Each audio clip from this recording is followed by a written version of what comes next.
Brandon Ruth, Cayuga, Indiana. Nothing particular to add, but I think via email I sent out the final draft as were the resolution. It was read at the last meeting. Practically the same document. I did subtract a bit of wording that pertained to emergency use authorization since the Pfizer vaccine was given full approval. Otherwise, it's the same central resolution. So nothing to add, just I appreciate your attention. And Can you give us a briefly explanation of what you're presenting so that people here would know? Sure. So the essence of the resolution is really it's twofold. It's to oppose mandatory vaccines, and it's to oppose immunization passports, so proof that you have to give of being immunized against COVID-19. And the gist of it, after the kind of some of the preludes, is that the commissioners desire to express their opposition to mandatory COVID-19 vaccination and the creation of COVID-19 immunization passports, and then instead support Vermilion County citizens to be able to make their own decisions concerning their individual health. So it's really a support of individual citizens of Vermilion County and their right to make informed decisions about their own health.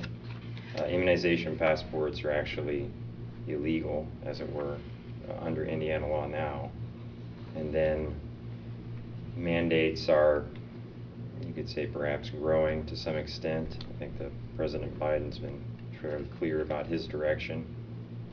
So it was an important issue to me and to friends of mine, so that's why I presented it to you initially. So. Brandon, several counties in the state of Indiana has done this as well, haven't they? Right. To date, there's been 5 or 6 that have done it. So, and that's really in composing this resolution. It was very similar to the other counties that had promoted similar ideas. What did our health department have to say about it? I did not have any comment from them. So.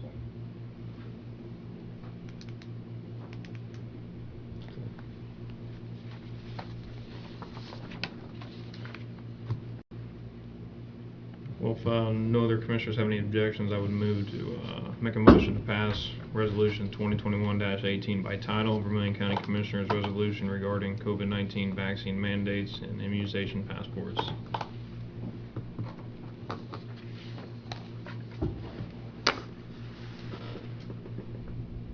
Do you want to step up? Okay, I'll second it. Discussion? Can we hear from our county health department as to what their position is on it? Sure, it's an open meeting if they want to. Is the county health department, would they like to come up and talk about this mandate? As far as the health department goes, I think it's something that should. If you come to the podium so everybody, the problem we're As far having as is. the health department goes, I think it's something that should be discussed with our health officer, Dr. Albright. No one has come to us, no one has talked to us about it at all. You, Oh, go ahead, Brandon. you don't have a position, surely this has come up within your meetings with the health department at some point in time. It has not. Seriously? Huh? Mhm. I'm But I not think so sure we it's- shouldn't get a position statement from our health department.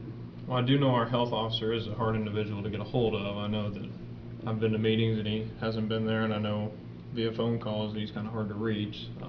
I could mean, have think- Wendy contact him and him put in writing his feelings on it. Yeah, I mean, like I said, Brandon's been to, I think, 3 or 4 commissioners meetings now. I think the health department's seen him here, they've heard. I mean, I'm not in opposition. Yeah. I agree with this. I just thought we might get a Yeah. comment. Yeah, we value your input on this stuff. I mean, I think that's something that sometimes people in the community, we've been accused of bypassing the health department. We've never bypassed you guys on anything. And we respect what you do, and we appreciate what you do. And so, but Well, thank you. That was my only discussion. okay. Everybody for a vote, all in favor? Aye. Aye. Aye. Opposed? I would like to hear from the health Yeah, department at some if you point, though. can give us something at next meeting on that, we'd appreciate it. But it has been discussed locally when you guys have been here, so hopefully you would pick that up. Okay, we're moving on, appointment of the reuse board. Would we like to table that appointment until next meeting? I think Yeah. it'd be fine table it, but we need to put we've talked about this and needed a cutoff date and something there because we haven't discussed that cutoff date. We can say now they're closed or something, you know what I'm saying? I thought we said in the meeting that we already had a cutoff date for the RISE appointments, didn't we? I thought it was the 21st. Well, Yeah, I thought we, Yeah. On what date? the 21st. 21st of August. Yeah, I think we cut it off on Saturday. Okay, that's fine, yeah. okay. And then I we just can wanna make review sure we the, did that. review the applicants in the next commissioners meeting, we can appoint them. That's fine with me. Is that, Yeah, we have one opening at the RISE board on a resignation, and we'll be making that at the next meeting, correct? yeah, it gives us time to review the Yeah, applicant. you have all the names now, so you can Yep. contact them. I think we all ought to call every one of them if you can, if you have time. I'm gonna try to call all of them too. Yeah, Just courtesy of talking to them, I think's good. Absolutely. Okay, moving right along to Highway Department. I think most of this stuff is Britton's and RJ's. Bridge 90, bids were open last meeting. Yeah, we opened them. I think we tabled them. I think it's the proper wording we used. They came in way over engineered estimates, and I know Clark Dietz has recommended holding off until a spring project, I believe. Were those bids, I think they were only good for 60 or 90 days? Yeah, I think. Anyway. Yeah, I think so. And the reason why we tabled it was because it was significantly Yeah, higher it than was- the engineer's yeah, it was estimates way- were. Yeah. I think we need to move this on to a rejection of the bids and the holding of the project or the reletting of the project at some future date. Yeah. Probably either December or into January. A lot of contractors will be needing their work together come this November, December time period. One of the things I thought that might mention, do you guys want to start pursuing some money on the community crossing grant for these bridges instead of these roads? I know we like to have the roads, but these bridges are critical. I mean, you guys tell me what you think. I've prepared a budget or a line item budget for things over and above what our typical budget has in it. I haven't shared that yet. I need to. I keep meaning to hit that button. I've not done it. I've put monies into that, whether it comes from community crossings or it comes from line items from our council. Yes, we need to fund this, and it's not been funded in the past. Maybe been funded, but we never used the funds in the past, except for culverts and things that failed. I mean, it would have an automatically 75% reduction of cost by doing that. I'm looking toward the community crossings grant for next year being almost all maintenance at that point. I don't know. I still have to reserve judgment. I'm not through the whole bridge or the bridge inventory yet. But you guys to be able all to be make in that favor of commitment. entertaining that thought about doing community crossing grants funding? or- I wouldn't be opposed to it, but I mean, like, I have one road that I'd like to finish overlay on 200 East. I think I'm gonna go 1.5 miles this year, and I'd like to finish that road out Right. before I start shelving money to, other projects. But after that, I Well, we wouldn't can have- mix it up. Yeah, I mean, wouldn't no have any problem. issue moving it towards Well, bridges. yeah, that's something we're going to have to Yeah. Yeah. Good. iron out how those Yeah. monies will be allocated. But to answer your question is, yes, I agree that on Bridge 90, I think we need to reject we have not rejected the bids yet. I think we need to reject the bids at this meeting. And then we'll instruct Clark Dietz to go out for bid at a future date and yet to be determined, I think. Is that your motion to reject the bids? I've not made a motion yet, I'm just saying that. I will make a motion to reject the bids, and, well, I guess that's enough right there. All right, I'll second his motion. Discussion. All in favor?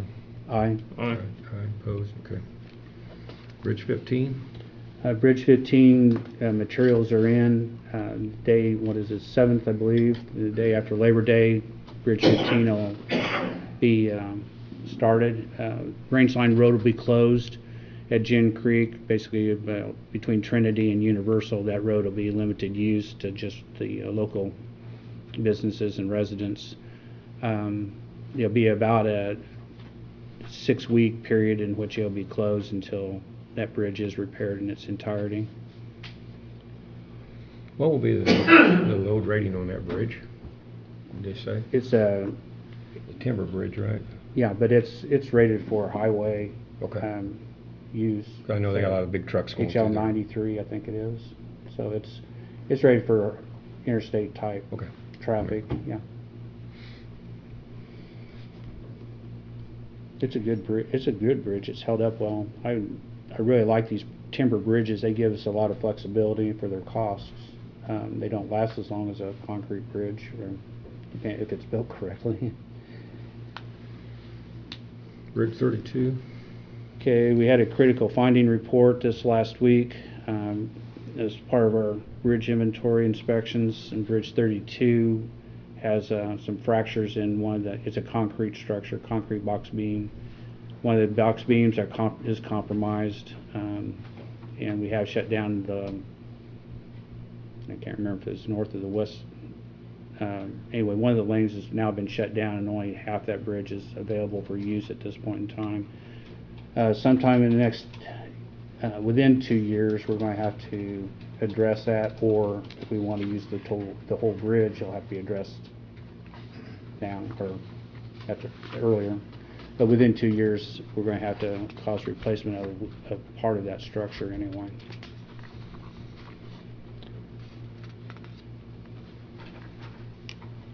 Culvert on County Road 1150 South will be entertaining bids. We had declared that an emergency earlier in the year. Funds were limited at the time. Now we've decided, or those funds are not being used for Bridge 90 or for another culvert issue that we had.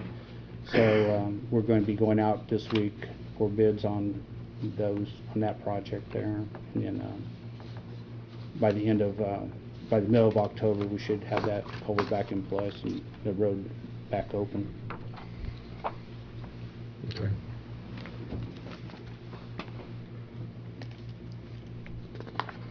Cayuga Drainage, Eagle Ditch, engineering proposal consideration. But one thing before we get off of that, we did complete all the chip and seal. I think we Yeah. had 20 miles in District 1, 10 miles in District 2, and 20 miles in District 3. The only thing outstanding, I think, with that is there's a fog seal that we were going to put into a test section. Yep. And that is to be maybe done this week, depending on. Yeah, I think it's going to get pushed back till next week due to people being short-staffed, people being out sick, and we just don't have enough. We don't need a lot of manpower, but it's the first time ever using fog seal, and they're wanting to, you have to shut part of that road down, and I don't think we want to do it without the proper manpower, so I think we're going to hold off till next week on it, Sure. on the fog seal. That's more than appropriate. But anyway, I think that project turned out very well. Yeah. So, I'm sorry. Okay.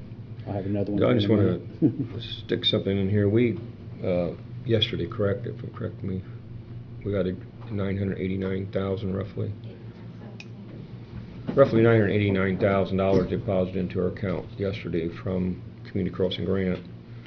I think the total of our grant is maybe 1.2 million or something like that. So Clark Dietz, Clark Dietz waiting for us to get that money before they proceed, or what was this? I notified them yesterday that we have the monies and they are getting with Reeve Riley. We had previously let the project to subject to funding. Now we have funding. They're now taking that to the next step.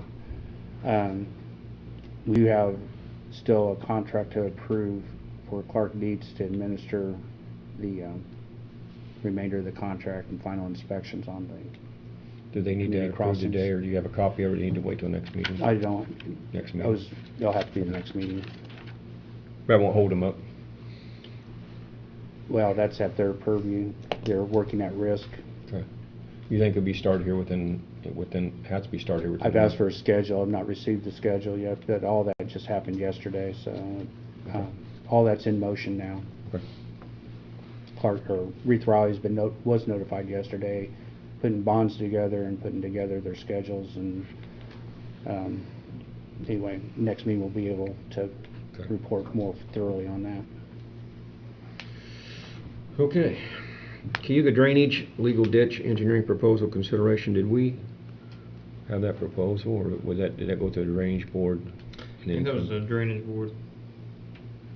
Is Ron here? No, Ron's on Yeah, I vacation. think he was just gonna notify us or tell us about it, 'cause I think he's going to the council to get a transfer of funds out of one of those drainage accounts. We had, he had a quote from HWC, I don't recall what that quote was.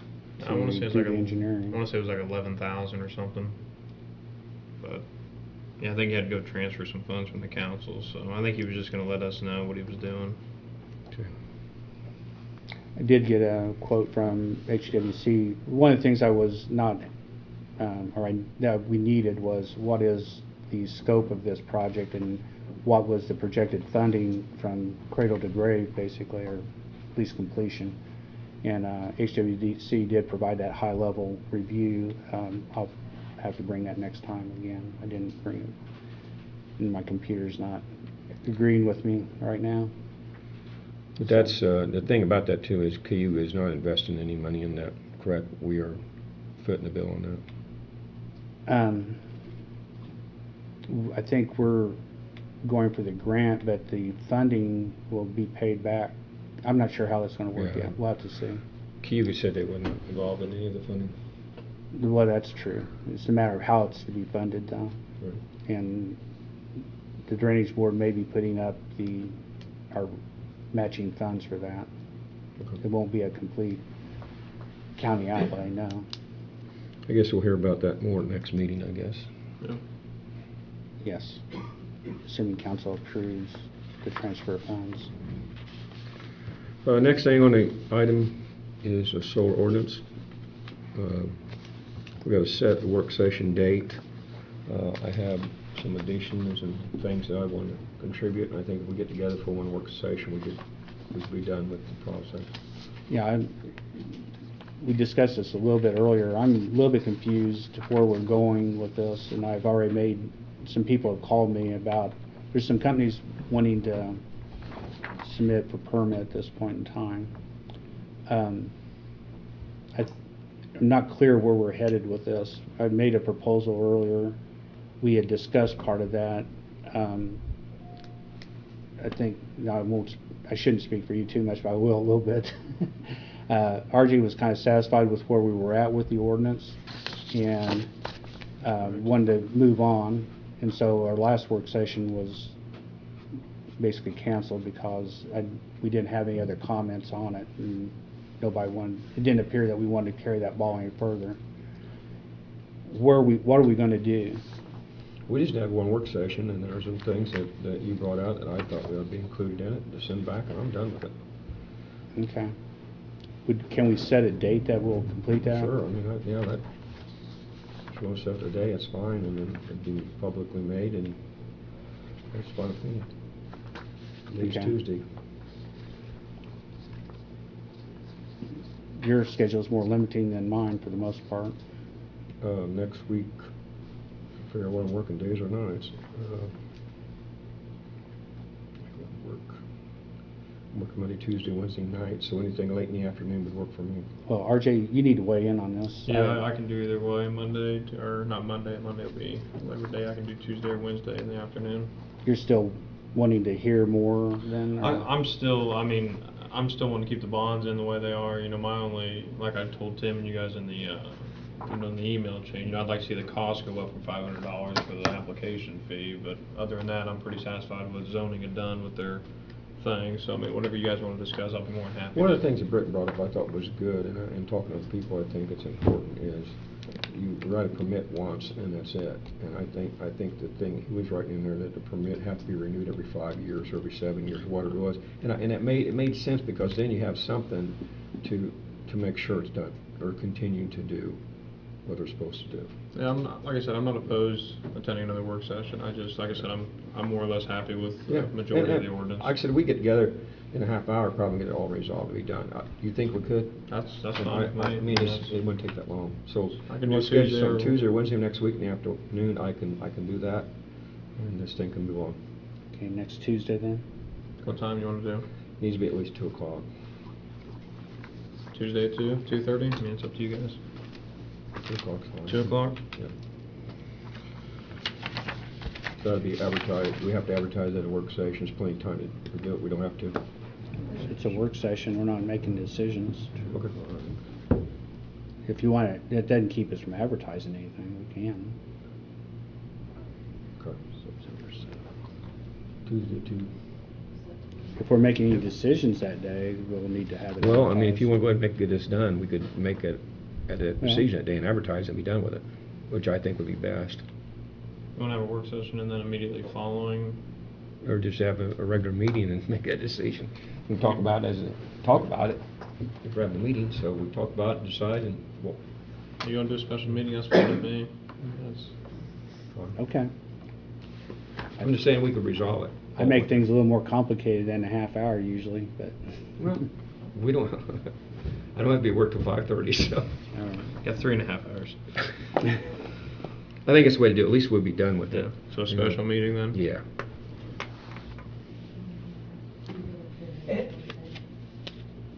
We have to be notified of it, but it doesn't actually have to get in the paper if we don't make a deadline, it's not a problem. But it should not be a problem to get it in at this point. Okay, you can put it on Facebook or stuff. Yeah, I'm and still what- working Saturday's paper right now, so we can make that happen. That's not a problem. Very Thank good. you. Very good. So anybody else have any questions about the solar ordinance? Any comments before we move on? Well, I'd like to see it done quickly because there has been people asking. Yeah, we agree. Yeah, come on up here. Lynn, Vermail County Economic Development Council. I've had people call and ask about, being able to permit. So I had called Britton and he thought they would probably just leave it as is today. And so I've let them know that probably as of today, they'd be able to permit. I'll just reach out and tell them that they're gonna hopefully make a decision next week. Yeah, we'll make a decision Tuesday. We do realize then that decision means it goes back to area planning for where they're gonna do with it, so it doesn't mean it's done by any means. Right. It just Yeah, if means you're it's- changing, if you're it's just making a any recommendation. Yeah. Yeah, okay. I think that's the way it goes anyway. Is that where it goes? Well, Yeah. it's not an easy answer because Yeah. it was, you guys made a finding that it wasn't properly enacted, and so I don't have a good answer for you. Does it potentially fall underneath where the commissioners are now making the recommendation to the area planning and it follows that path now? I think no matter what you do at this point, it will be subject to interpretation. So I would do what you want to do and see if anyone wants to challenge it in court. Oh, boy. So, Okay. We'll move on up. Next up is Nancy Foltz. watch this today.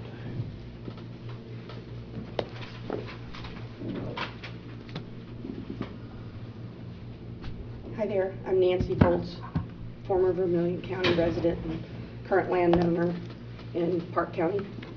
I believe you have some documents that were sent to you from the auditors. Is that correct? Okay. I don't know if you received them or not, so do you have any questions about those, or do you want me to just make a statement? Or what I'm asking for is for you to look at the appointment, reconsider it. My belief is that at the time of appointment, Mr. Ellis was not a resident of the county, and he replaced Mr. Phil Cox, I believe, who was the ag educator, and one of the requirements for him under Law 53 was he needed to be a resident of the county.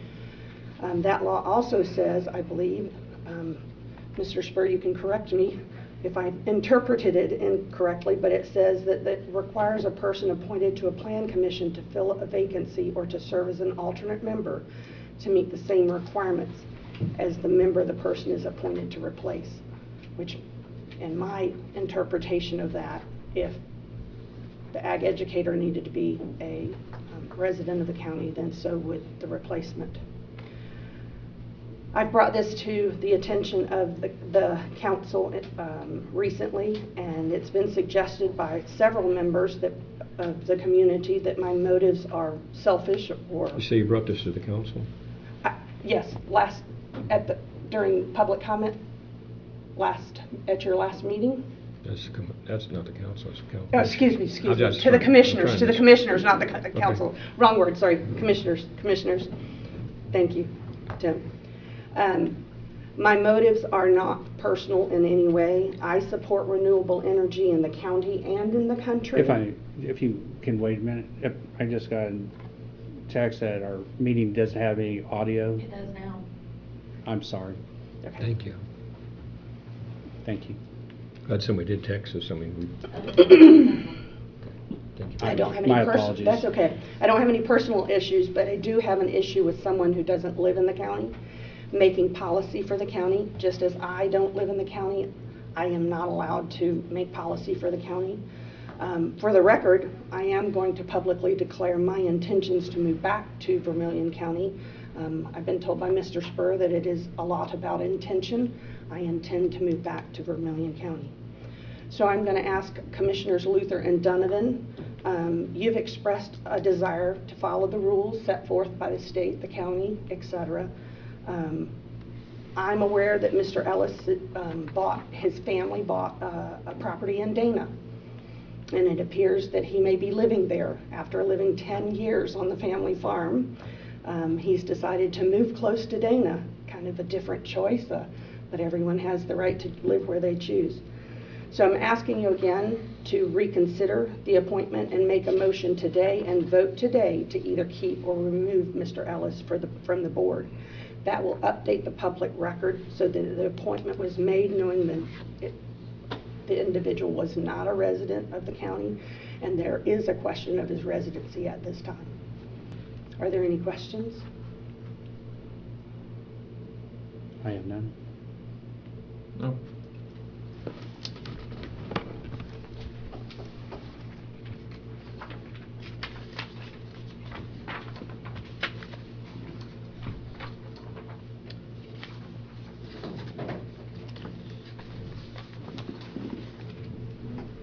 So John, since this appointment was done back in November, would it be prudent to have a motion of some sort today? It's up to you guys. There's three things to consider. If the appointment was done back in November of 2020 and no one challenged it at that time, there's a question as to whether it's still open to a challenge, because typically you appeal decisions of the county commissioners within 30 days of them making that decision, and then file something with the circuit court. Okay. Then you've got the question of residency, because we don't have a statutory definition that says you have to live in the county 180 days or 181 days. It just uses the word residency. I couldn't find a case that directly deals with a member of the Area Plan Commission in residency. There's hundreds of cases that look at residency under everything from homeowners insurance contracts to family law cases where there's not a strict definition. Mm-hmm. And there they look at common dictionary definitions of the words resident or residence, and they seem to boil down. They look at physical presence in the area, what the subjective intent of the person is, and what their nature of access is, meaning like if somebody stores a bicycle in your shed, are they a residence, versus if they have a lease and rent a room in your house, or if they actually own the house. Yeah. And so that's the answer I can give you is you got to look at one, are you going to reopen this issue? Well, I guess my question would be, if we want to leave the appointment stand from the former commissioners in November, what would we need to do to solidify that today? You would just decide that you don't want to go back and revisit the decision to make the appointment back in November of 2020. Okay. There'd be no action. Yeah, no action? Okay, that's why I would move, that we would... We don't need Yeah. to move, we just don't act on it. Okay. So when you have a vote on this, or just no action? If you don't want to vote, you don't have to vote. Okay. Just say no action, that's it? Yeah, I would say no action, and we've taken the information and we're not acting on any of it. Can I say something? Well, you haven't been recognized yet. I would say we move on. I'm not, this was laid to rest months ago, so I would agree with Britton. This appointment was done in November, and I have no issues currently, so I would like to move on. Can I be recognized? So would this set a precedent of putting non-residents on our boards? I mean, he was, appointed to be on the council, and for some reason they opted not to. I'm assuming this was the issue. So, I mean, But it was... I don't know that that's relevant to an It's never agency came up to the appointment. commissioners, but I mean, it's something I've No. had to listen to ever since But I'm not sure the that's appointment relevant was to the made. commissioner's appointment in November, and I'm with Britton. I'm not sure that we need to rehash things that happened in November. So what will we do in the future if somebody's appointed that's sketchy? So are you referring to the Anybody, former I'm not commissioners? referring to anybody, I'm Well, it just seems like in you were general. you were referring to the former appointment or current appointment as sketchy is what I thought I just heard. Well, I mean, if he's not a resident and you're opting not to make an issue of it, I mean, she's right in the fact that Phil Cox was removed as a voting member because he wasn't a resident of Vermail County.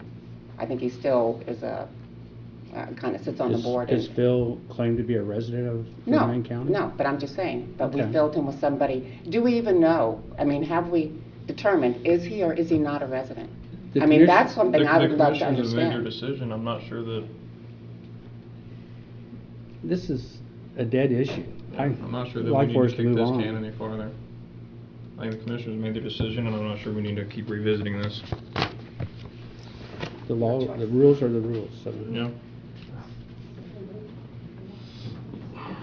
So do we need to vote on this, or just say it's an issue we? Yeah, You don't have to vote on something if you don't want yeah. to. We've done our research and. Okay, moving on. New business, Thrive West Central. Glad to have you here today. Come on up here and tell us what you can do for Vermail County. Thank you. Thank you, sir.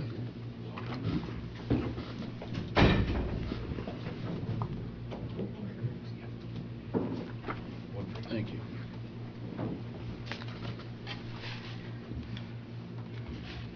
Hello, good morning. Good morning. Today. My name's Ryan Keller. I'm the Executive Director with Thrive West Central. Thrive West Central was formerly West Central Indiana Economic Development District in Area 7 Agency on Aging and Disabled Services. In late 2020, we rebranded, one, to better kind of represent what it is that we do, and to simplify that name, because both of those names were a mouthful. So we're operating now under Thrive West Central, or just Thrive for short. So Thrive is a 501c3 nonprofit.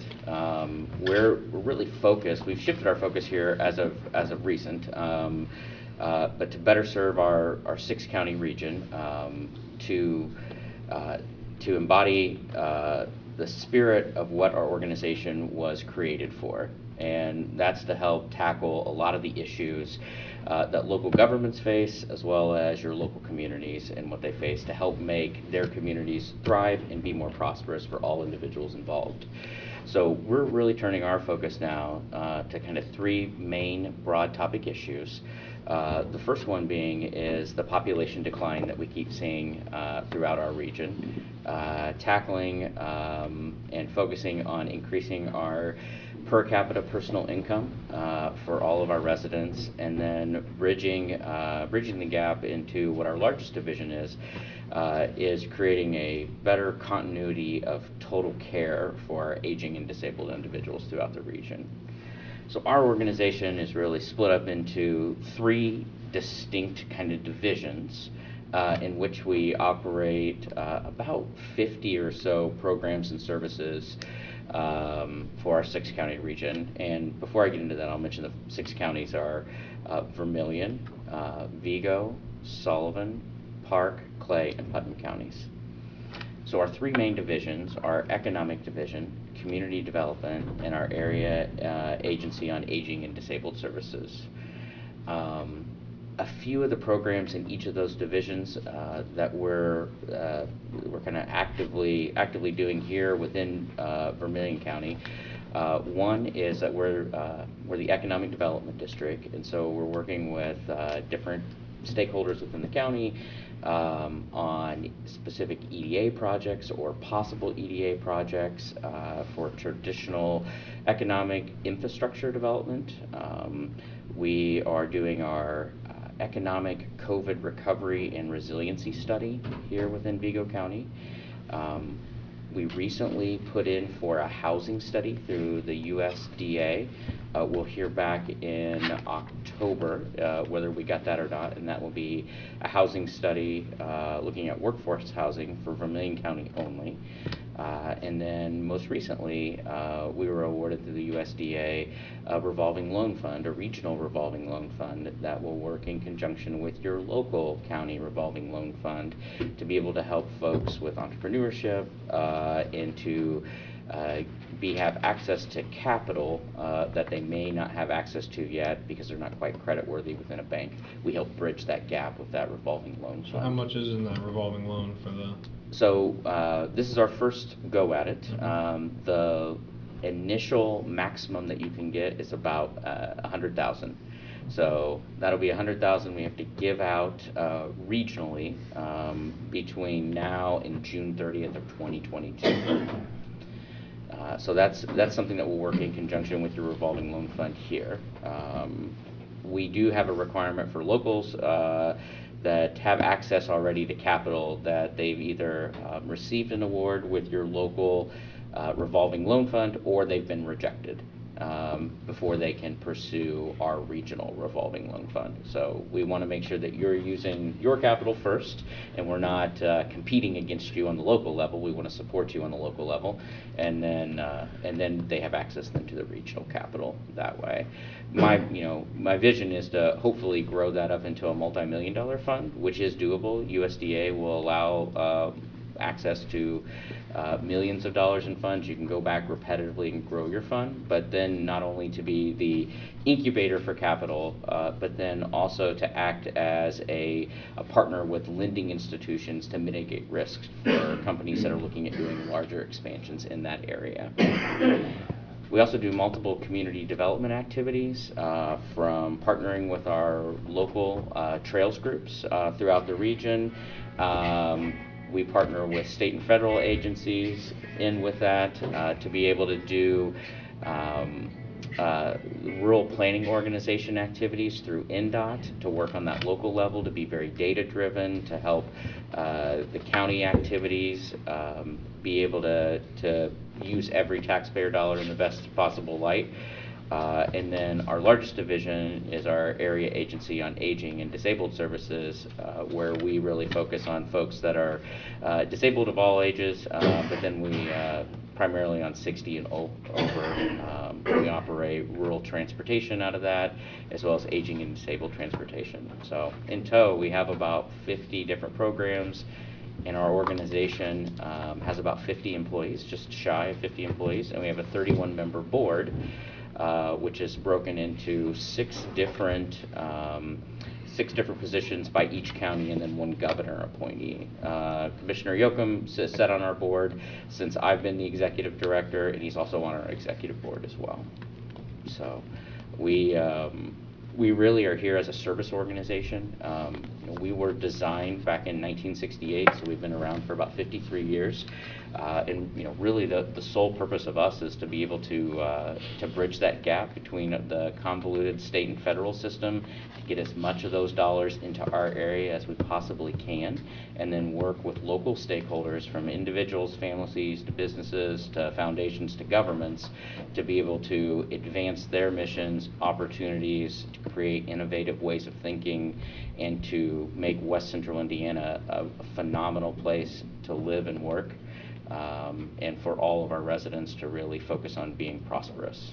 When you say about transportation for the elderly, so what do you mean by that as far as our county? How would that apply to our county? How would they do that? So Vermilion County currently does not operate a rural transportation program. So we we don't specifically operate rural transportation of all ages for any reason within Vermilion County yet. We're petitioning NDOT to hopefully be able to come into the county to be able to do that. It does require additional funding than what we have. But right now, what we do offer through a lot of our funding streams is aging and disabled transportation. So those are your folks that are either deemed they have a disability, and the ADA definition of a disability is extremely broad, and folks who are 60 or older, and we take them to their essential types of appointments, which are grocery store, government services, legal services, health care, anything that's deemed that is essential services that way. So we do quite a few trips here for the elderly and disabled within Vermilion County, but we're just looking to grow that even more based on our funding allowances. So last year, in the 2019 to 2020 state fiscal year, our services directly with our aging and disabled was somewhere around 339,000 is what we provided services to the county for and its residents, just for the aging portion. How does anybody know where your services or how to get a hold of anybody? So that's a great question. That's been a big push of mine since I've been the executive director, is really developing our brand and overly communicating, trying to get out as much as we possibly can, get involved in the community, be present, have a good web presence. So you can always reach out to us at thrivewestcentral.com, and then on there it has all of our contact information. You can find us on Facebook, on LinkedIn. Folks can call us, but we're working on really encompassing and developing that brand so folks know what it is that we do and how they can come to us and get services. Sounds like you crossed many boundaries here. Is there who in the local governmental bodies that you work with? What contacts do we have within this government structure that works with Thrive that people can get a hold of? So Commissioner Yoakum's on our board. Commissioner Luther, I know we've worked with you on some of the transportation pertaining to roadways and data gathering. Ashley James from the council is also on our board, as well as Randy Dreer from the council as well. Ashley serves as our private sector appointment. We also work with the Vermilion County Redevelopment Commission. We serve and have a small contract with there for advisement. So within those governmental entities, that's who actively kind of sits on our board and who we work with. We try to interact with the city of Clinton as often as we can as well. I think I've seen some of your information at the Economic Development offices. Yes, and the Economic Development Office as well, and Vermilion County Trails Alliance, and then we integrate with Union Health some as well to have a presence on their minds. So if you're going into the hospital setting as well, and the Vermilion County Health Department, when we were doing vaccinations of the elderly and the state was managing that kind of rollout program, they went through the area agencies on agings, and we helped coordinate with some of the local health departments to get folks registered for those vaccines. What can the county do to help? You offer a lot of different services. How can the county help to get those services out to the people that could use them? How does that how can we help do that? That's a fantastic question. Really, I think it's just developing really good communication and partnership skills in with that. So when the county or any of its communities are facing issues, or they just would like to do something different, they would like to help with new sidewalks, or to create more walkability, or to create better health outcomes within the residents. Just bringing us into that conversation is probably the first step with that. So under my leadership, we've been able to take our staff and really grow. We went from about 33, 35 employees now to about up to 50. And so we've expanded all of our program services and areas, and now we're starting to send folks out to really just sit and participate at least once a quarter in a lot of our local community town board meetings for our incorporated areas, just to start to develop those lines of communication. But I think at the end of the day, the best thing that any of our communities can do is just to reach out and have us come and participate actively with them, and be able to offer solutions or programs or ideas to what they're doing.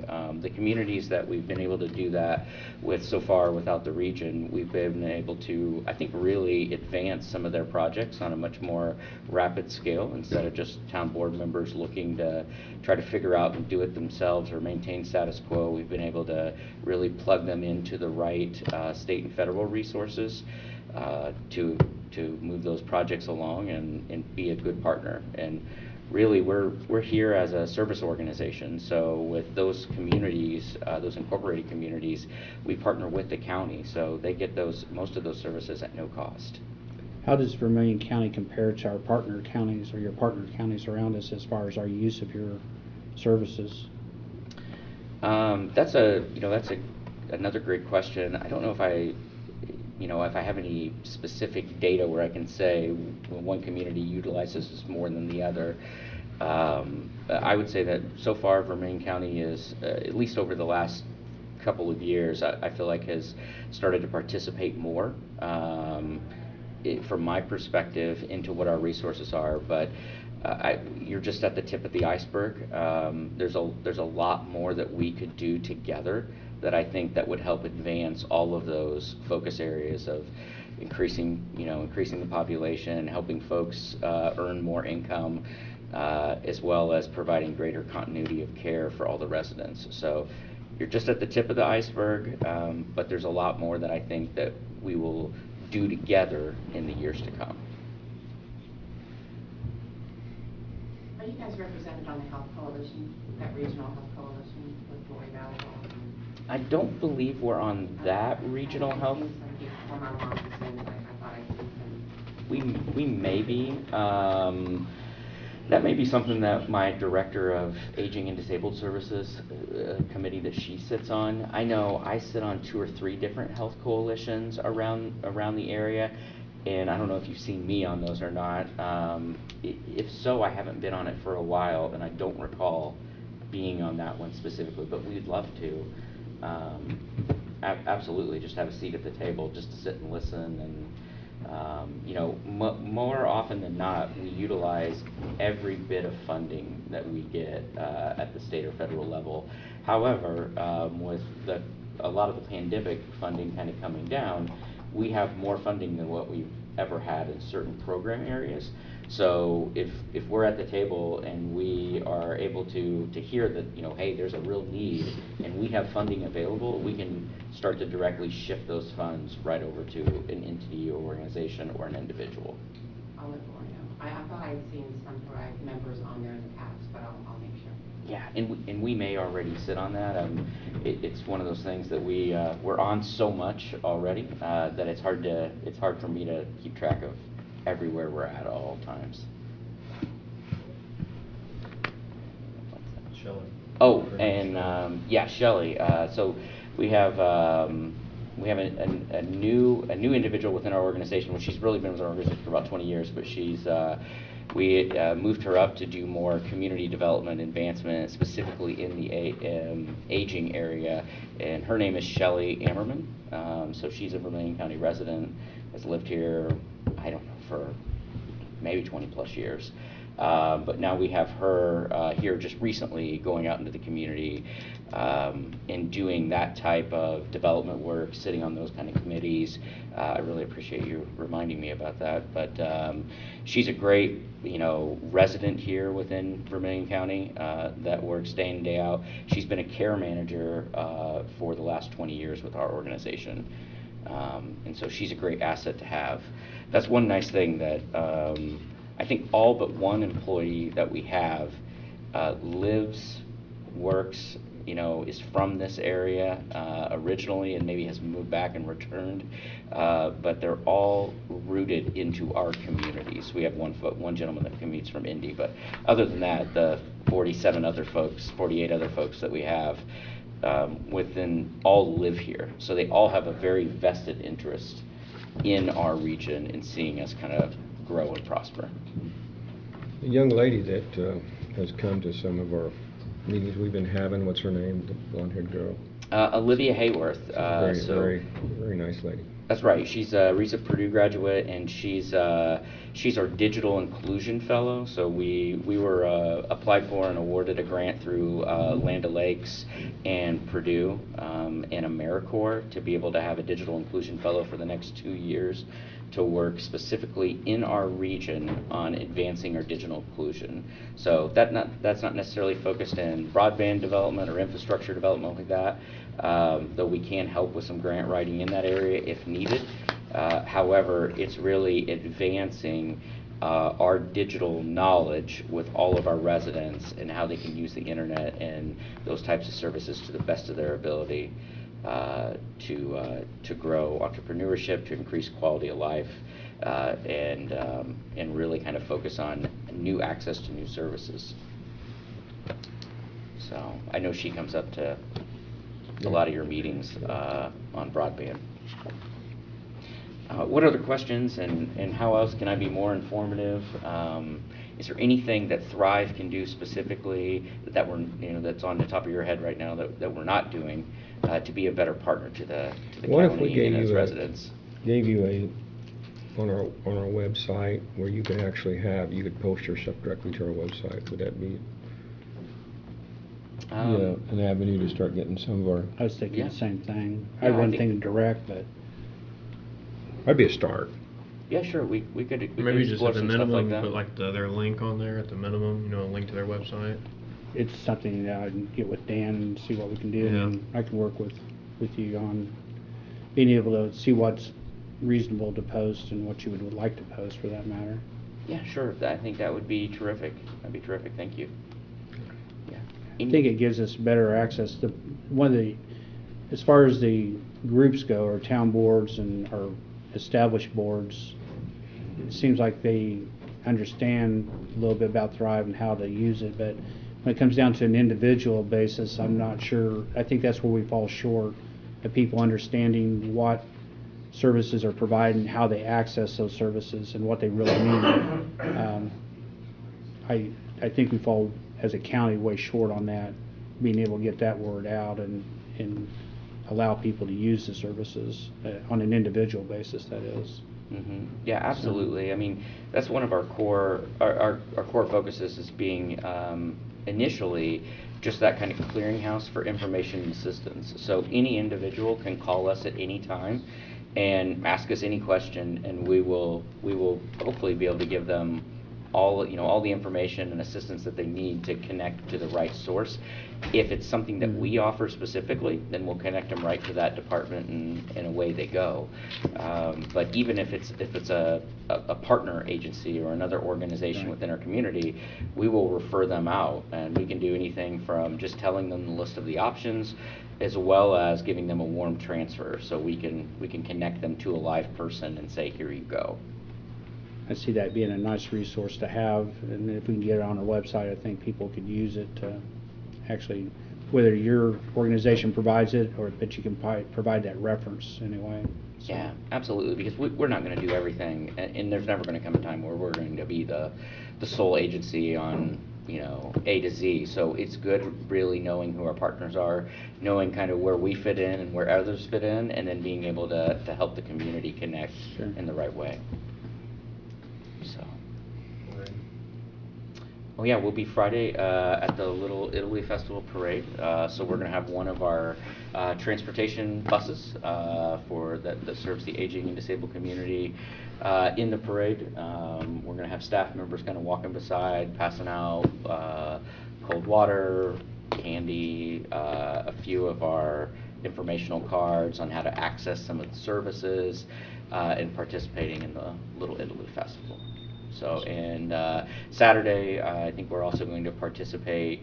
I know we're a sponsor for the river activity on Saturday as well. So you'll see some of Thrive members as well, and that's just part of our new effort and our commitment of really getting out and connecting with the community on a more local level and more frequently. So we're really looking forward to it. Good to have Senator Ford here too. Senator Ford is, yes, is our director of business development, and he keeps me on my toes, which is much needed some days. So He's I'm been very instrumental grateful. for our county. I appreciate his participation with the county and his advice and development here. So thank you. Any other questions? Anything else I can share? Yes, sir. Do you have any schedule for updating your sets? Yeah, so we are we're looking now that we have our new director of economic and community development on board. She came on board in June.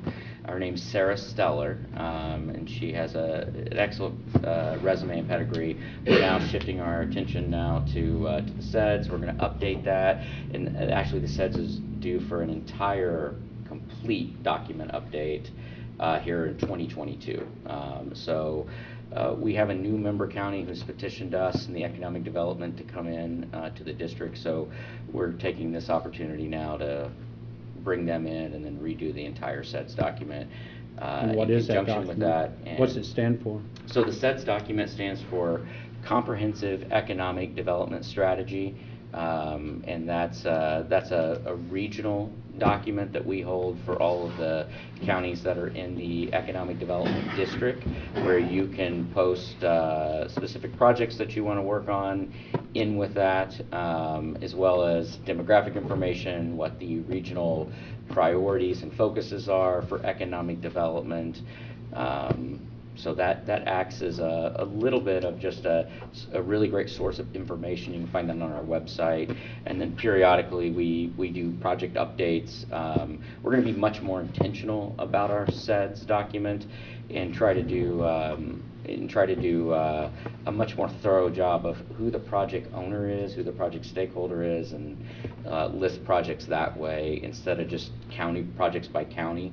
So that way it gives us a little better control on pushing these projects along and not just putting stuff on there and then they sit for 4 years and nobody drives them forward. We want to see stuff get driven forward. Sure. So great question, Bob.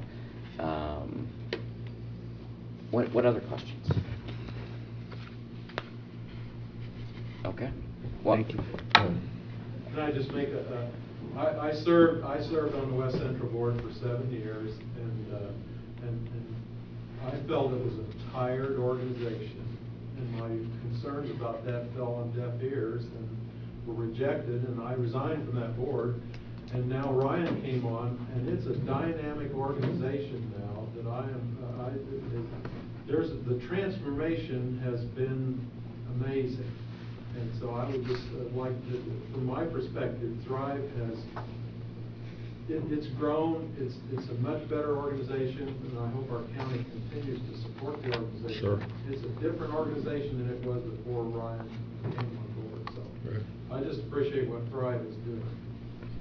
Thank you very, very much for that comment. Yeah, thank you very much, Tom. I really appreciate that. So, yep, we're doing our best for sure. Absolutely. And I would very briefly echo that comment. When we reached out as Vermail Trails Alliance to Thrive, I mean, they jumped right in. Good. Like I said in my comments earlier, they're getting ready to put on their hiking boots and their waders, and they're going to come out to our site, and they're going to help us look at it. And I'm sure we'll get a whole new perspective on the project. So yeah, they're ready to roll. Thank you very much. Thank you very, I very appreciate much for it. coming. Appreciate Thank that. you very much for the time. I really appreciate it. Thank you. Thank you too, Senator Ford. Moving on, Baker Tilly Municipal Advisory Services.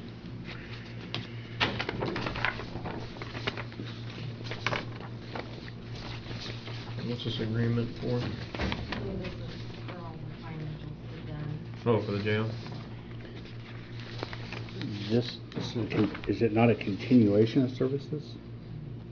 I didn't have any, Brenda's the one that had this in here, and she had to not be here today, and I do apologize, so I don't have the information on it. This is dated May the 25th, so. Right, I think you had one before, and there was some things you wanted changed.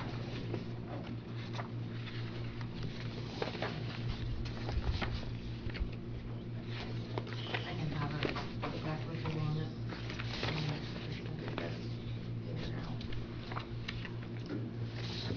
Just gonna wait to hear back from her. I'm really involved in that, I do apologize. No problem. That's all right. Yeah, I think we'll have to wait, but I think this is a continuation. We're not able to rectify all the accounts in the county, correct, yet? I wasn't involved in all this here, I think. Okay, we'll have to wait, I guess. Yeah, I would table it to the next meeting. That's fine. Okay.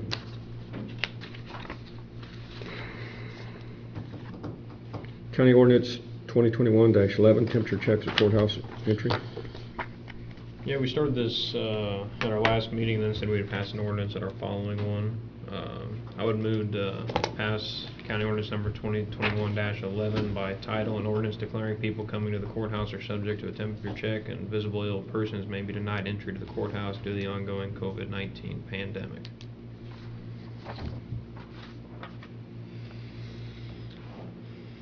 Discussion, talk about it a little bit. Do you have a second on the motion? Yeah, Motion. yeah, and then A second. discussion if we want. Did you second it? I can. We'll go I'll ahead. second it. I second it. Who prompted this one? So this was a discussion ongoing with all office holders, commissioners, people within the courthouse. I think I would like to add something to this, or add to the discussion. I've spoke to other office holders, and it's my understanding that sometime last week a potential infected person with COVID made their way almost into the judge's chambers, and some concerns had been addressed that should we add not only the temperature checks, but add a line of questioning like they do at the doctor's office, like have you been exposed or do you have COVID, because this person apparently had it and didn't disclose that information and didn't have a temperature, so then they made it to the third floor is my understanding. So I was going to see your guys' opinion on maybe, at the minimum saying, do you have COVID? I would like to think people wouldn't come out if they do, but apparently. How does that work if you have a hearing and they stop you say, well, you can't enter because of temperature or this? Or that. Well, how does that work? That'd be up to the judge. They may never get to the judge if they get stopped down below. If they got some sort of penalty because they didn't appear in the courtroom, and I would assume they would let the judge know I wasn't here because they wouldn't let me in, then the judge would have to decide whether to hold a new hearing or what she wanted to And I do with actually that. think the officers call her immediately Yeah, when when they they- come in. Yeah, I think the temperature checks at minimum is something non-invasive, but like I said, I'm not sure most people don't come out when they're sick, but apparently one individual did try to make it to court positive, so. With what we suggested, though, carries that a little bit further in that if you were, I think that line of question goes, have you been near anybody also? Well, I don't know the line of question, but yeah, I was just pulling it from the doctor's office because that's where I've been asked. When you go, Right. they have like a line of, have you been out of the country in the last 30 days or something to that effect. But are you proposing that to be part of this? I think we need to amendment? pass the temperature checks because we've already been doing that. But I was going to see your guys' opinion on adding a line of Okay. questioning, or if you even want to entertain that, because that's been some suggestions from the office holders. Why don't we pass this today and then bring that up for the topic for next meeting or something if you want to discuss I think it. we'd have to have I Yeah. think it has some thought to be put into That's what I mean. I was it, just bringing that to your guys' attention. and what ramifications it may have for other office holders, like if you're going to pay your bill Yeah, exactly. and you refuse access, Yeah. what's the protocol then, besides the judge? Just some discussion that I wanted Yeah. to bring for you guys. I say we go ahead and pass this today and then bring it up for discussion in the next meeting. That's fine. Okay. So where are we at on this? Call for a Idea? vote. We're past if we're done with discussion, Yeah. we're up for a vote. Call for a vote. All in favor? Aye. Aye, opposed? Website use. Office and departments. We still got some more to do here, everybody. I'll keep you all day. I need to get here myself. Some of this stuff can... Where I'm going with this website, we've got a number of issues just with our IT and the website maybe combined, and I think this is something maybe down the road a little bit. There has been, I think, a mention by the auditor's office, or some office anyway, that they had a person that could work with this website, but I'd like to maybe take that a bit further in that we have an IT issue. It's a inter-office issue, a courthouse issue, a commissioner issue, of which I'm not so sure we shouldn't be looking at all of our electronic communications as an entity, and the possibility of including our website into an IT person that is either a part-time or full-time or person for the county to be able to do these. But I think it needs further investigation. It's just an introduction today as to start thinking about what we want to do and how we want to be able to make that. What if we have for next meeting, ask for all the information as far as our costs we're spending out for IT and everything, have it all out there so we can actually look at it and discuss it? What do you... I'm not opposed to that either. I think what Britain, and I could be wrong here, might be streamlining towards is, someone managing all this to where we don't have 13, 14 different people posting or doing things, or having one centralized person in charge of the social media / website / It's like our IT, or whatever you want to call it, with EAS. I mean, we're out of funds, or that funding has been expended last month, I think, or pretty close to being zero, and we still got 4 months in a year because each office is just independently calling and making demands, but requests. Right. And EAS feels obliged to do it, and we're obliged to pay them. So Right. There's not much of a coordination there between offices, or use of resources, I guess, is a better way of putting it. But that's where I'm proposing that we start considering an IT person or some type of mechanism to corral those costs and demands on EAS. Could you put that on the agenda for next month and have maybe have all the information on how much we're spending up for IT and everything, and we can just look at it and start thinking along that? Also, I've had some requests from some individuals about maybe having our agenda posted on that. That's still an ongoing, I think, discussion of how we would do that. If you go on the website, it's on the calendar. Okay, well, good. Was there also some discussion with North Vermail or something about someone taking care of the website? Was that? That's what I don't know who. I had sent that email. He manages. He started managing all North Vermail social media stuff, and he had mentioned something to me, and I said, well, I'd be more than happy to, sit down or let us, if we ever decide what we want to do, and you can put in a proposal like anybody else could. But I think he's managed. I don't know what he does. I thought maybe it's a it might part-time be a student at service. North Vermail. No, his wife teaches. Dustin Britton's is the individual's name, but Okay. I don't know what their service agreement is of some sorts. I don't know that much. I think that's something that we need to consider in a maybe bigger picture, but Yeah. whether we want to divide it up into smaller segments, It's so be it. Yeah. Okay, we would pass that right now, go to county building department. Penny gave me the information on the permits that was issued. I don't have it with me. I apologize. I left that at home, but she gave me one for each one of us, so I'll scan it and send it to you guys. Okay. I would like to have that report once a month on our morning meeting. I think it'd be nice to read that. How many She don't permits? have to be here, just so we know Send an email or how many something. permits we issued a month, and had our running total per year. So we can kind of look, and also a comparison of the previous year. I think it'd be good data for we to see where our county's doing. Yeah. On the building permits and stuff like that. I think When I get home, I'll forward that to you guys. Also want to add the 911 department and getting addresses out. I would like to have a report from them once a month on the 911 addresses are not been taken care of, and I Would think you be able we to send something to the director today? Yes. Okay. That's still an issue? I've not I'm heard it saying- lately. I'm asking, it's a question, is it an issue still? It could be. Okay. And I think this here is the way to deal with it, where we see it every month and they know we see it every month. Mhm. So we put that on the agenda too, a letter from 911 every month. 911 director, that is.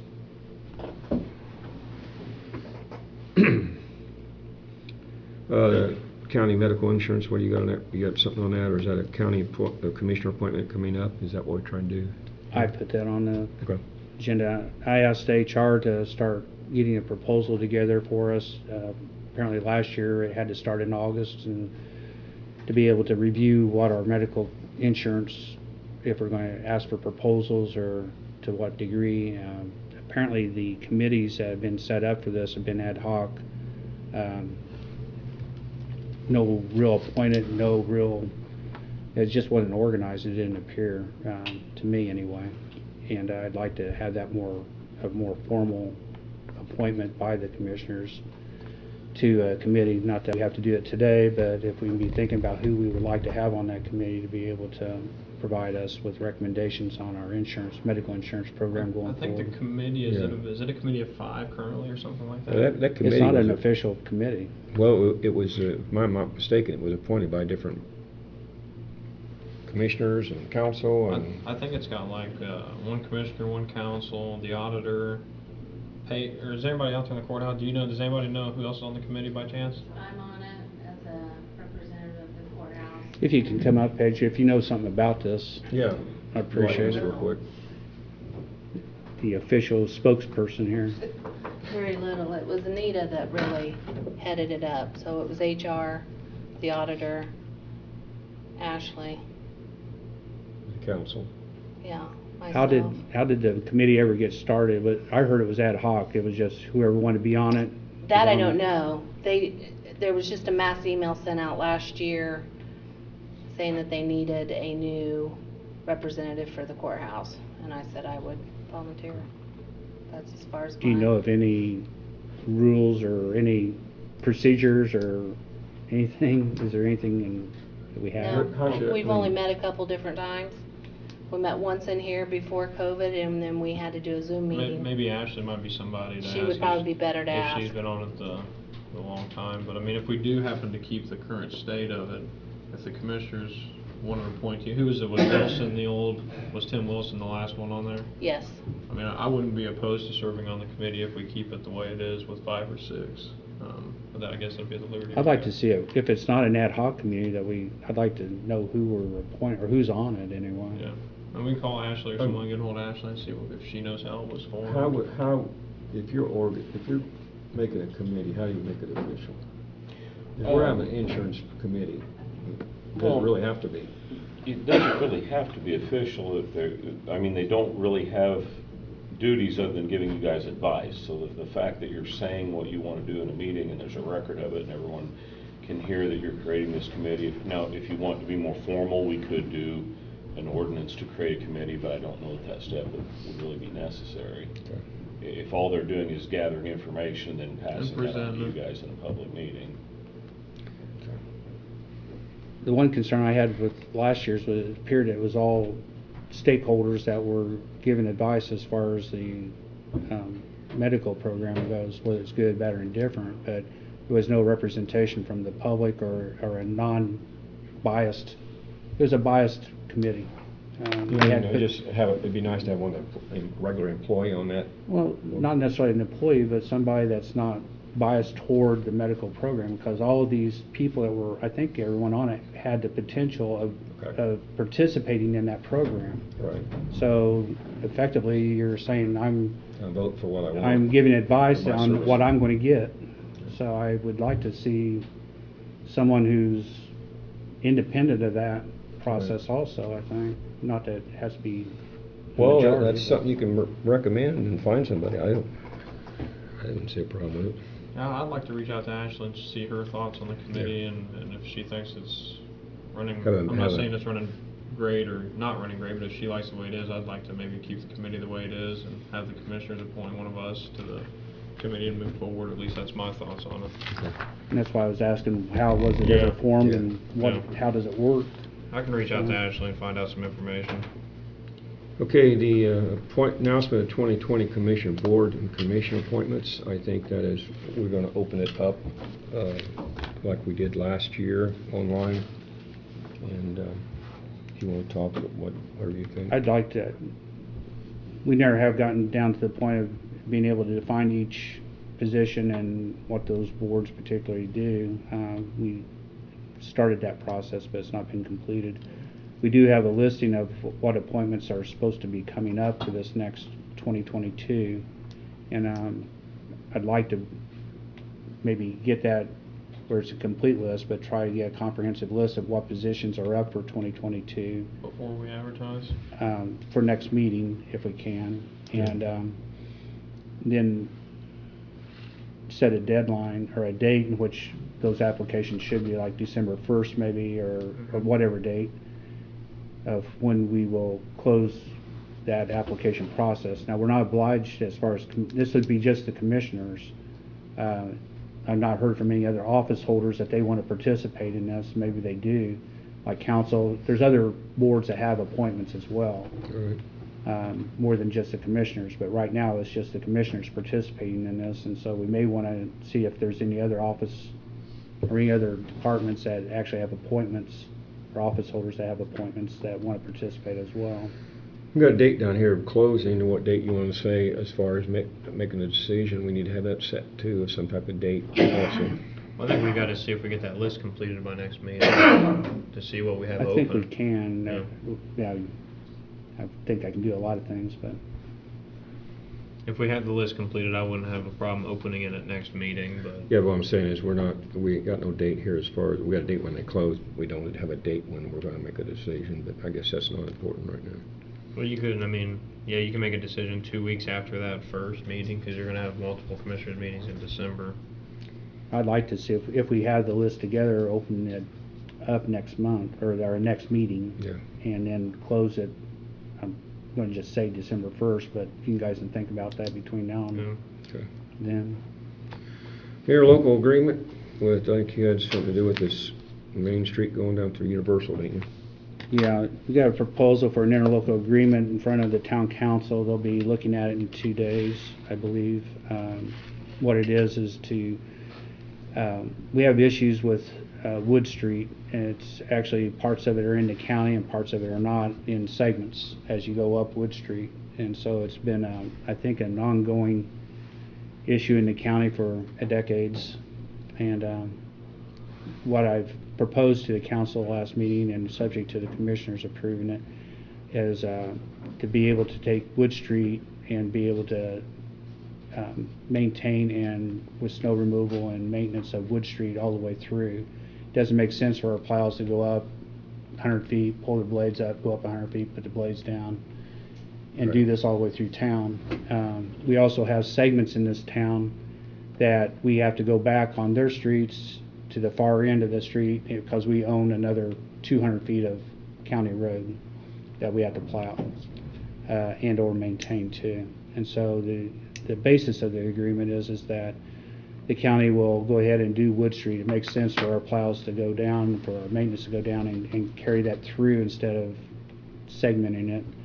And then in turn, Universal will take care of these peripheral areas that are outside the city limits, and they'll maintain and take care of snow removal. Right now, we're having to send a 1-ton truck up to do these small areas, because the big trucks just aren't able to access those small But then areas. it also include the maintenance of the road, or they still? Right now, it's including the maintenance of the road as well. So the paving would be our responsibility? Maintenance, yes, paving, whatever, potholes, whatever it would be. If you have an opinion, you need to voice that before. I hate to see the Universal Town Council approve it. No. They're going to approve it first before we get it. But if there's any objection to what I've just said, I'll be sending this to you here shortly. I wanted to include a map with it. But So the county won't necessarily be taking over the road? basically, we'll be taking over the road, Wood Street. Well, I mean, John, to the state of Indiana to have a county road, do we have to We're not really taking it so much as making a deal with them that we're gonna plow this road and they're gonna plow another nearby well, road. I guess I guess I didn't word it correctly. Like, for instance, there's like a road up in my district that the county's plowed for 20 years, and after doing some search through the state, it's come back that it's a private drive, but the county's maintained it, put pavement on it, we plow it every year, and my understanding was that you had to do something to the state to officially take it over. There's a record of all the mileage that we Yes. claim to maintain for purposes of receiving wheel tax money. Yeah, that's what. That's a little different than what Yeah. I'm talking about, but. Yeah, go I ahead. think we're just making a deal as far as snow removal, that we'll plow the snow off of Wood Avenue, and then they'll plow the snow off of a county road that lies just to the west of the town. But neither is ceding authority otherwise, right? Oh, the way it's drafted right now, it also includes maintenance. Okay, so So, we'll be maintaining it. well, it's still a matter of discussion. I want to get that ironed out before the town of Universal approves it, whether That's it's what I was just gonna be kinda snow getting at with removal, or if it's Yeah. gonna be snow removal and maintenance. Yeah, if we're gonna So- maintain it, then you might wanna claim it for mileage. That's what I was gonna say, cause like Yeah. the community crossing grant, like that one road that we take care of, it's almost a mile that I'm not getting on community counting for road mileage, even though we've done it for 20 years or whatever it may be.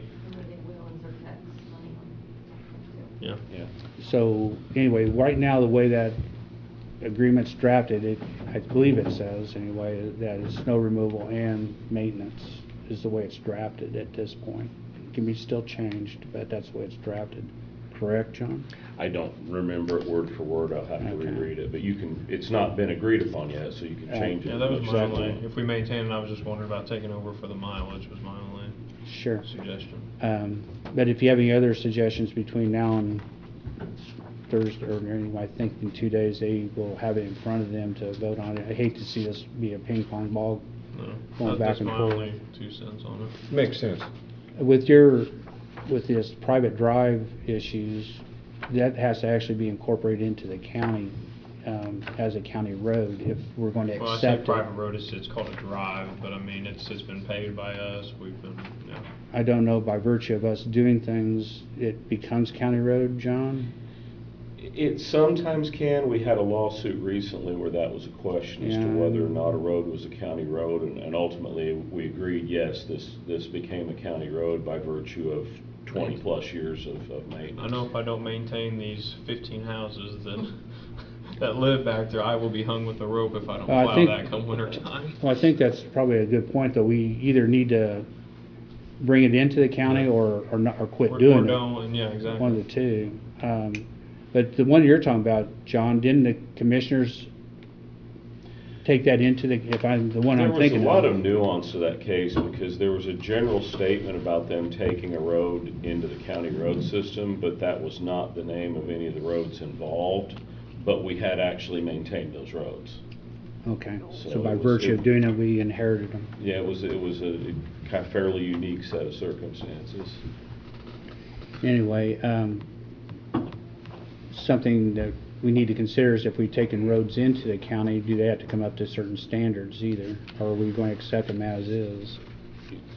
Generally, you guys accept things as is and don't make commitments to maintain anything to a set standard because that's kind of the heart of the authority of one of the things commissioners do is maintain roads.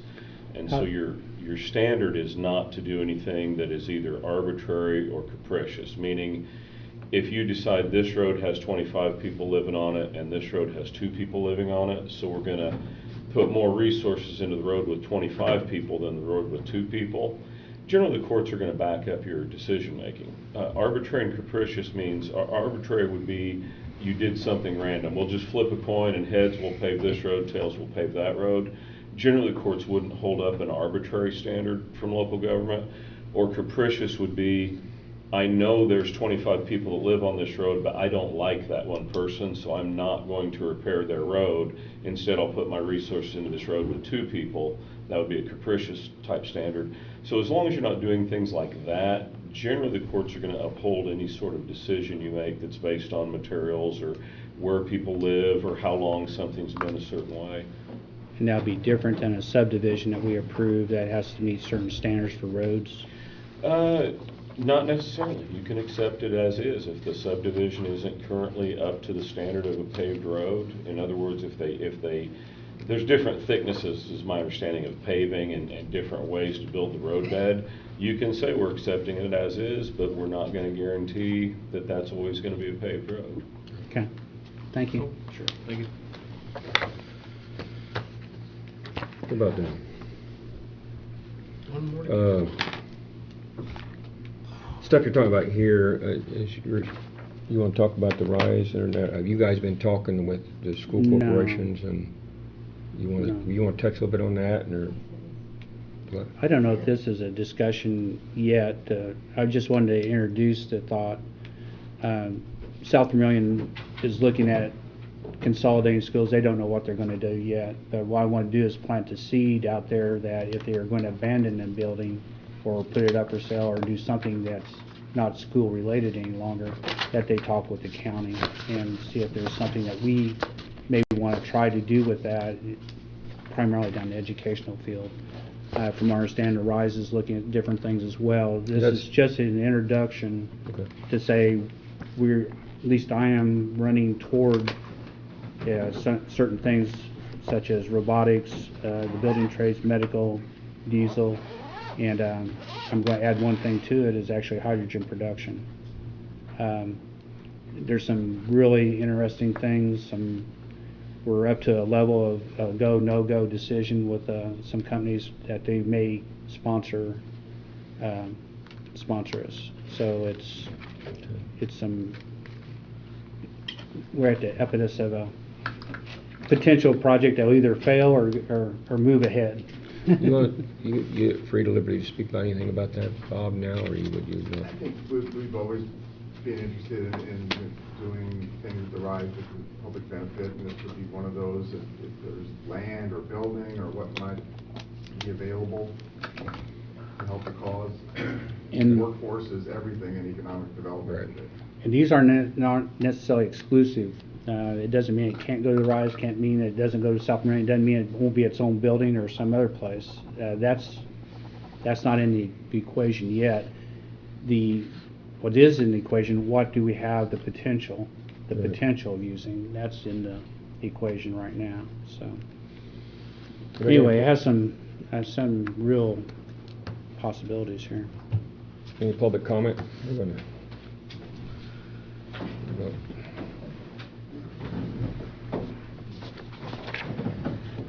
John Moore, citizen of Vermail County. I got a question for you in regard to item 7J on your agenda, which was the residency of the APC member.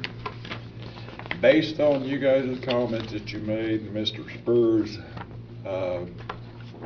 opinions as to what could or couldn't be done at this point in time, are you acknowledging that the APC member in question was not a resident at the time of his appointment?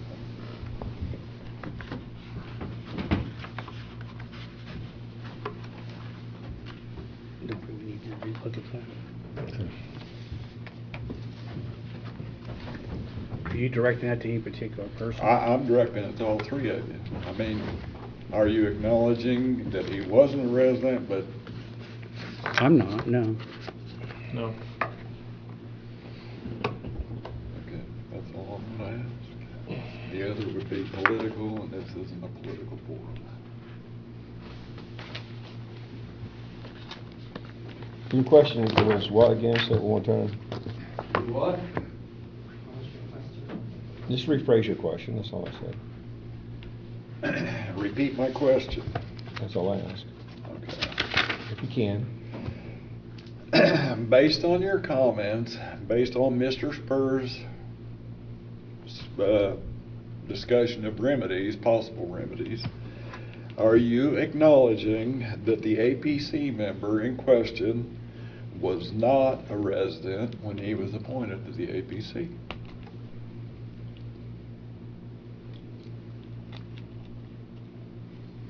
Under my understanding, when he was appointed, we believed and had thought that he was at that address. And that's what we've always thought at that time. Fair enough.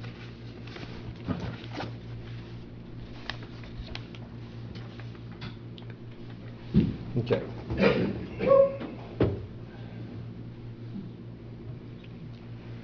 Tim, you've got, I think, Bob, Tom, and then Jack, Yeah, go I ahead. think. Bob, did you have something or no? Just procedurally, when work session and maybe some adjustments to the zoning ordinance for solar, after you agree, then that's the end, or it has to go back to the plan commission? Just procedure, I didn't know If there's any, I think it's, John, is if we make any changes or recommendations, like let's say we have this meeting, we decide the ordinance is fine as is, we're done with it, it doesn't have to go back. Again, because you guys made that determination that it was Yeah. never properly created, I don't know. We went off the tracks and Yeah. went somewhere else. I would say make a clear expression of what you want to do, and then let's see if someone wants to challenge it. Well, the synopsis, can you give us a synopsis of where we're at with this? Because I think it's an interest to me, because I'm not sure where we're at with this. The ordinance was allegedly approved at a meeting. Then there was a question of whether or not that ordinance required unanimous approval, or whether 2 commissioners could sign off on it and approve it. You guys made a finding that it was not correctly approved because it was not unanimous. Then later on, allegedly, I haven't seen this, but allegedly there's a copy of the ordinance that's signed by all 3 commissioners. So I just don't know. So would that nullify our finding that since we were under the understanding that it wasn't unanimous, that it would be in effect, or I can't really give you good guidance. I can just say, make a decision and state clearly what your decision is, and if someone doesn't like it, there's an appeal method available to them. I would like to get it done, get it back, get it over with, you know. Well, to answer your question, where we're heading right now, I guess, is that we're having a work session next Tuesday. Special meeting. A special meeting. Okay, yeah, it is a special meeting. It'll be, something may come out of that once we're done. I don't know if it will or not. It'll either be changed, either the ordinance will stand as is at the end of that meeting, or it'll be recommended for change. It'll go back to APC. The APC will have to address it again at that point. Once they address it, it'll come back to the commissioners. If they make any changes to it or whatever, commissioners will have another chance to review it and either agree or send it back for a final change, or the changes that the commissioners or recommendations that the commissioners have. The APC has a period of time to respond back to that. Then that's at the final meeting. Then if it goes that far, then the commissioners will either accept or go back to what they agree, what they sent to the APC. There'll be a final decision of the commissioners at that point. So either they'll accept what the APC has done, or they'll accept what they gave the APC at that final meeting. But anywhere in between, that can happen in 3 days, depending on, or it could drag on for almost 6 months, 5 to 6 months. If everybody took the whole time allotted to them to do this, it gets extended at that point. But it could also happen quickly. So That's what I wanted to happen quickly and move on with it. I think we can do that. I think Tom's next. Acknowledgement and then Jack. And I will refer you back to the rules on that, to actually get the dates and times and all that. But we do That's why want to it get it was done, just and we know that you guys need it, so we will get it done. Hi, I'm Tom Milligan. Hello, Tom Milligan. So anyway, I got a road issue. I think it's 200 South. It's the road that goes past the Coast Guard station and into Gate 8 at Vermail Rise. And in the big rains that happened months ago, it washed huge big ruts in that road. And I know you just had this road discussion, like who belongs to this and who belongs to that. Some of this is, where we could go out and find the exact point at which the Vermail Rise property starts. We just need to get the road fixed, and I think the county's been really good. Bob, I think they've helped us with some of our road projects and inside, and I think we greatly appreciate that. This is just another area that I think it is clear that some of that is a county road that we just need to fill the ruts, because harvest is coming and the farmers are gonna be wanting to haul grain and stuff out through there. We just need to fix that road. And it's not a long section, it's just the hill, it washed out. We just need, and some of the ruts are like huge. That's my district. We'll Yeah. take care of it. So I appreciate the cooperation that we've gotten at Vermail Rise with the county in making our roads better. That has been tremendously helpful. In that same spirit of cooperation, you know, I'd like to see that little short section that washed out fixed so farmers can do their harvest. I'm texting him right now. Thank you, Tom.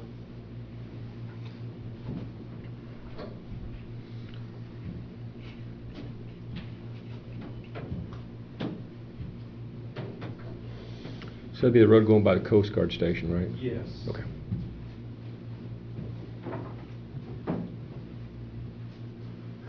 I'm Jack Fenolio, Vermail County resident, and I missed the early part of the conversation, but from Mr. Moore's conversation, I understand that the decision was made based on bad information that, I don't know if it was falsely filed on the reports that people had to submit when they applied for appointments by the commissioners, but is there a statute of limitations on going back to correct an error that had been made in the past?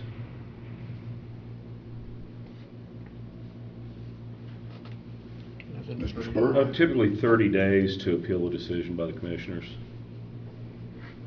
And it was not appealed right after the, somebody didn't know, because I didn't attend the meetings, but I had heard comments immediately after the appointments that there was a question on residency.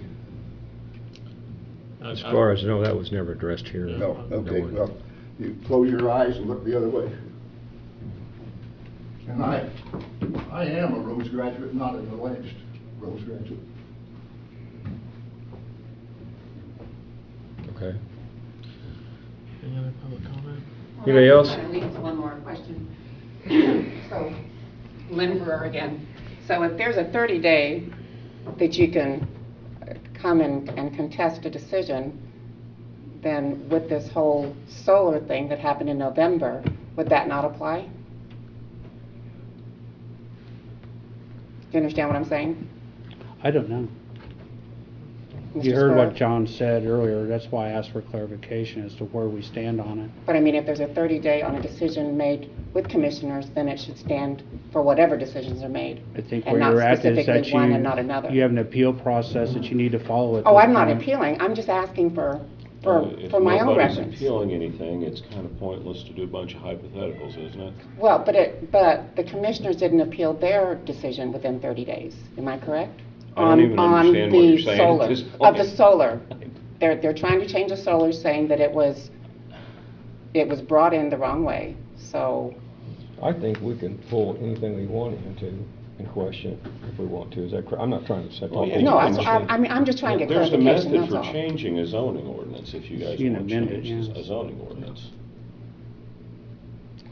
Right, but from what you're saying today is the reason it can't be resolved as easily is because they have said that it was an issue with the way it was signed into. I can just say I don't know that we're not within the framework set by the statutes on the solar ordinance.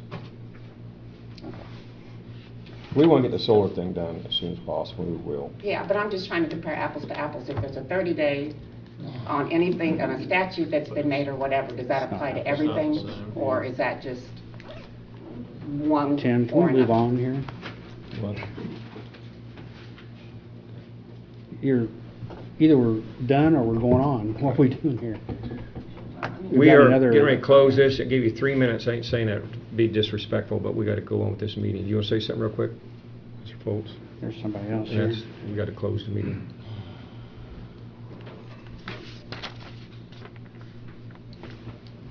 Tim Foltz, landowner.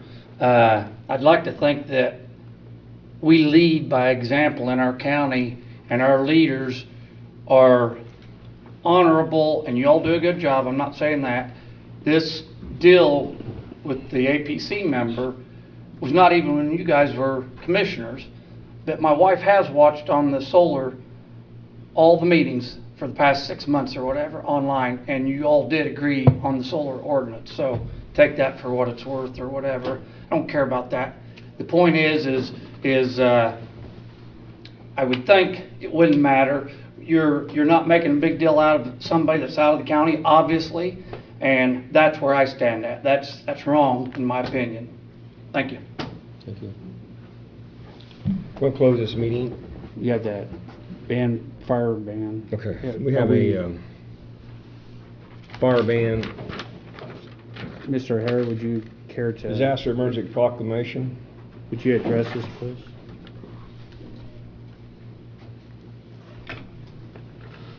Mark O'Hare, Vermail County Emergency Management. There's been some talk between the fire chiefs. We haven't had a lot of fire runs recently for field fires, grass fires, stuff like that, but we've had a few. We had a very good dry spell. We're starting to get a little bit of rain, but just looking at, I gave you guys a copy of a declaration in case we decide to put in a burn ban. From the fire chiefs I got, let's get ahead of this, not behind it. So we just want to keep an eye on the weather. Is this something that you're recommending now or to? Not right now, not right now. Just bringing it to your attention. Okay, typically this is something that usually we'll start seeing a lot of fires. A lot of fire departments are going out doing brush fires, stuff like that. Again, we have had maybe about an inch of rain in the last week or so, which is very helpful. It's been not the entire county, it's parts of the county, but we just need to keep an eye on it. Can we handle this in the same way that we do with snow issues? Yes. It doesn't even take all 3 commissioners. It can take just one commissioner to sign it, then we file it with the state. Typically we do 30 days. So let's just pick September 10th. We go to October 10th and then revisit it. Probably we'll try to align it with your meetings. Burn ban basically states that you can't have open burning. You can still have a bonfire as long as it's inside of the proper container, which is I think 32 inches or bigger, certain height. It's all in the declaration. If you're burning garbage, it doesn't stop people from burning garbage, but they have to have lids on top of their barrels or whatever they're burning the garbage in. They can't leave a fire unattended. This is a hard deal for law enforcement to enforce. Law enforcement and fire departments can go out and tell people to put out their fires or help them to get it done in a better way. You know, if they need to have something, maybe, you know, it's probably more of an ignorance thing than people actually trying to willfully start the woods on fire. You know, people just don't realize that they can't go out and start this big pile of brush that they've been collecting for 6 months. Can this be implemented by township or so as opposed to whole county? Whole county is the way we've always done it. Yeah, I've been in counties that we've done it by township. I just wondered what your opinion was. And as far as I know with the state, I've never seen townships that have done declarations. Basically, if you guys decided to do this and we get it all signed and get it stamped, I send it into the state via a system called Web EOC, and you can go on there and see which counties have burn bans in place. Okay. Another thing we typically do use is looking at the counties around us. You know, if everybody around us is in the middle of a burn ban because of drought, we're probably in the same situation. So, just okay. Thank you. Motion adjourned. Motion to adjourn. Second. All in favor? Aye.